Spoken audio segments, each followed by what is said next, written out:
All right, so I'm gonna help you properly align your pelvis so that it doesn't affect your back and you can put it in the right position so that you're actually able to use your core better, your hamstrings better. So first thing is understanding what the pelvis does. So it does two things. It goes forward this way, which is going to be an anterior tilt, and then it goes backwards, which is a posterior tilt. If you're living in one or the other, the same thing occurs, you get back pain here. So you got to learn how to be in the neutral position. Everyone's neutral is different. Yours is definitely going to be different. So what you're going to do is you're going to come down onto all fours. So that's going to be hands. And then my knees are under my hips. From here, I'm going to tilt my pelvis one way and then tilt it the other way. Now this is different to what you would typically hear someone do, like a cat-cow, which is this, where you get your upper back involved. You only want to move through the pelvis. So my shoulders are very quiet here, my mid-back is quiet, and I'm just moving through the pelvis. If your pelvis is stiff, this is going to be difficult for you. So what you're going to do is you're going to find the extreme of one direction, go the other way, find the extreme of the other way, then you're going to find middle. Once you find middle, you will know because there'll be this natural curve in your lower back, and then from here you're going to maintain that middle, rock back onto your heels, and then come forward. If your pelvis is stiff, this is what's going to happen. It's going to tuck under as you rock back, and then you'll come back to neutral, which means that your pelvis moves every time you move, and it needs to stay still. So again, pelvic tilts, find the extremes. Once you find that, find the middle, hold the middle, then rock back onto your heels, come back forward onto your hands, and you're going to continue that. The next step is having your foot out to the side.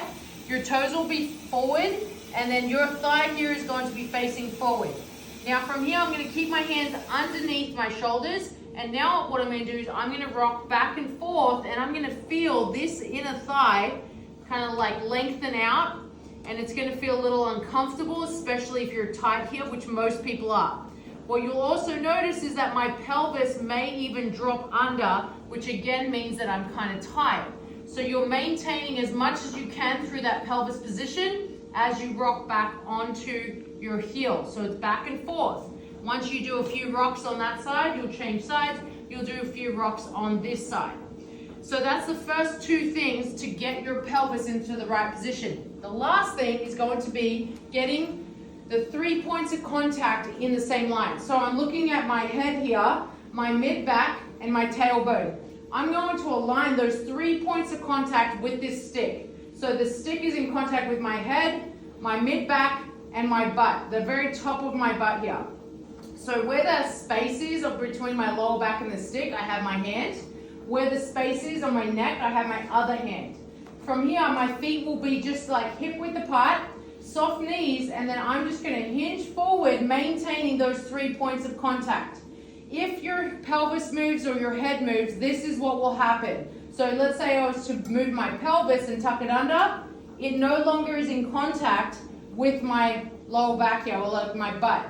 So what you want to do is you want to soften your knees, hinge forward and down, maintain those 3 points of contact.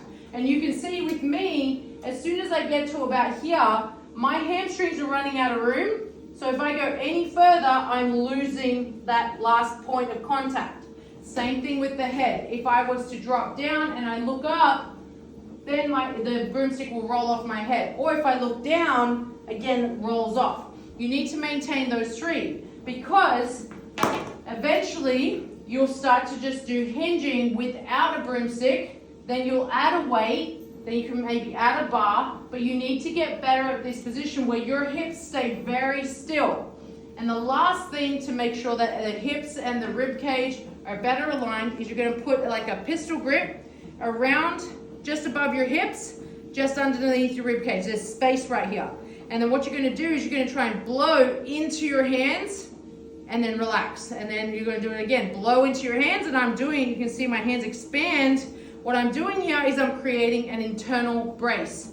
This brace protects my spine so that no matter what I'm doing, I'm able to then protect my spine, but also realign my pelvis and my rib cage to stay where they are. Because if I collapse, I brace, I can come back up out of it. If I extend and I brace, I come back down into it.